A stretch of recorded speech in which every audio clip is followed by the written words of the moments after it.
Sometimes, when you just can't stop being sandwiched between what's bad and what's worse, you only have the chance to be the best filling possible. My name is Arthur, or at least was before my run-in with Robert G. Hance, known as Snakes.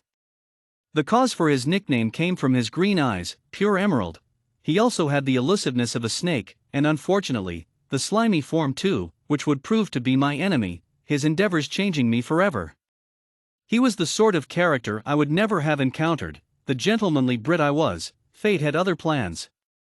It started as I was behind the golden bars at one of the most prestiged banking administrations in the world, the Flamiel. For me it was honor. The grandeur of the immense place filled me with such elation. I owned my own small bank in Wales, and the ingenuity of the facility overwhelmed me. Hundreds of skilled bankers to my right and left sides, the system, straightforward but foolproof to the prospect of robbery, which soon was proved utterly wrong. Such joy was mine. Then Robert Hance, in a ratty, pale green suit, entered. His pale green suit, rather ugly, made his hideous snake-like eyes shine with a double-sided look. He was a scholar and the look of one I'll never forget. "Hello," squeaked a squat gentleman, snapping me back to reality. "I'd like to make a withdrawal of £200, if you'd please." I proceeded, though cautiously. I looked around and Hance was nowhere to be found. I opened a locked, cherry oak box and found it was empty. Curious. It was quiet, too quiet. When I stepped from my post, I looked around and saw 2 or 3 people with bowlers. Then I noticed that along with the snake-like man, the pudgy gentleman had vanished. Whatever had truly happened that afternoon is a mystery to me. Yet what I do know is when I woke up from a nap I did not remember taking, I was behind different bars. I assumed that the pudgy man, who I'd learned to be Parkinson, had gassed the bank, as was his devious speciality. Somehow I had been blamed for the robbery of one of the most foolproof banking establishments in Europe, which I would discover later. Organized crime, said a cool voice. Yeah, but if only Pax had remembered to gas his guy on time. I dadgum told you. Much swearing followed. It was his own fault that he didn't open the stupid box fast enough. There proceeded a long tirade of insults and swearing. I was completely confused by this, but at the same time mesmerized by the display of human ferocity, at which I did not care. I looked around. I noticed the window, which spit light upon the scene, as the one I passed every morning to get to work, except, I concluded, from the inside this time. It wasn't dark, really, but a dull bulb sent a brownish tint to everything. The roof and carpet were both gray and white checker squares. This amused me. I saw bottles of abandoned pop each way I turned, and also chessboards. Behind some boxes, I thought I glimpsed burlap sacks. I wondered if they were the bank's very own. The warehouse was rather interesting, but soon one of the bowler hat men spoke to me in his raspily distorted American accent. I wondered what his nickname was. "So that's why we's got to keep you." "Got it," he said, now speaking to the others more than to me. "Kindly shut your mouth, Rag," said the man called Snakes in his cool British, the voice cut to your bone.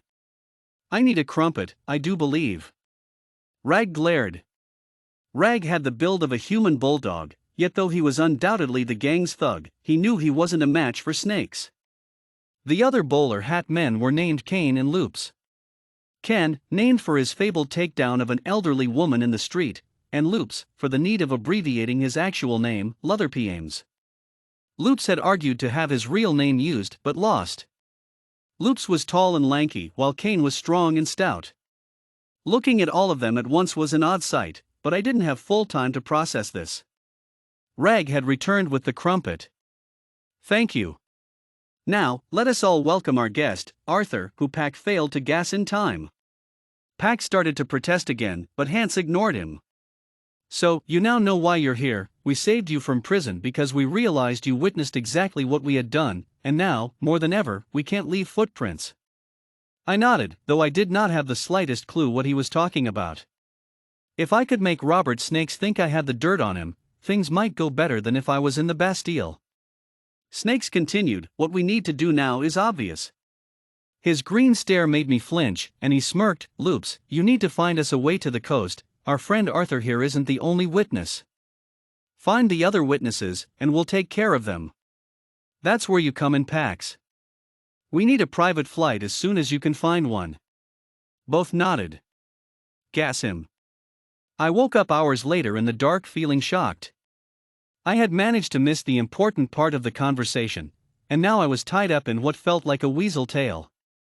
I concluded Kane had tied me, because though it was strong, it was an obvious French knot, and my basic knowledge of knots helped me escape in moments. Trying to decide what to do next was difficult. The warehouse was abandoned and I knew roughly where I was, but then also, if I attempted escape, one of the gang might apprehend me. I was curious why they hadn't killed me in the first place. I was also a wanted man. Somehow I had been forced between two pieces of hard luck. There was now a gang of killers out and about. I had to do something. I checked behind the boxes where the burlap sacks were, but I knew they would be gone before I turned the corner. Where I found the courage for my next feat, I might never know, but I leaped up on the pipes, now lit by moonlight, pried a bar of the windows loose, shattered the window, which sparkled menacingly, then hopped down to an awning before landing on the soft grass. I barely dared to breathe. I saw blue and red lights. Very excited after my parkour, I panicked and ran into a shady bar. "1 cup of coffee please," I gasped. I probably looked a right mess, but I didn't care. After being rejuvenated by the warm, dark liquid, I looked around, hoping to see someone, anyone I trusted. I found Loops instead. I started to run, but Loops was faster. He caught my shoulder, and I shamelessly screamed. "Shut up, why don't you?" he hissed, his face as pale as mine was. "We need to talk." We sat down in a booth behind a diamond plate wall. Loops, now that I looked at him, was much younger than me, and his eyes seemed innocent, though bags fell beneath them. I spoke first. "Why are you here and not hunting witnesses like the Snake Man wants? Who are you? Why was I blamed for your robbery?" I kept spluttering for at least a full minute, till I had ran out of breath. "Calm down, and maybe I can help you, and you help me too." I nodded hesitantly. "So I'll start with your, I believe, second question. You know my name, I trust. I'll tell you why I'm here." He paused, then sighed and spoke. "I was born to 2 former members of the gang. My mother was killed after she was caught smuggling radiators. Snakes didn't want witnesses. I was 10. 7 years later, and the gang was the only home I knew." Another dry pause.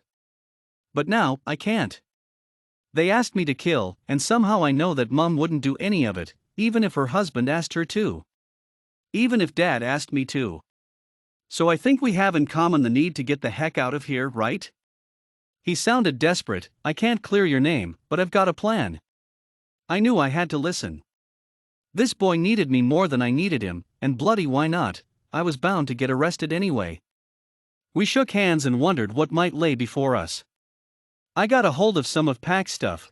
He's organizing the escape flight, yeah, but I think, maybe if we trick all those dang ragamuffins to get in one place we can gas him and turn them in." "Way easier said than done," I remarked. "How are we going to fool all of them, turn them in, and escape with our liberty?" "We might not," he replied, "but these men, all of them, are killers, and even if we're arrested, hopefully the witnesses will keep their lives. This will be battle, and a tough one, mate." "Okay, when do we start?" We left at dawn, in the only car we could coax into starting, off into the risky business that would change me more than anything I could dream of. Our mission loomed in the distance like the red sun dancing on the horizon's edge. The highway was our river, not to freedom, but to others' freedom. It was worth fighting for. "You ready, chap?"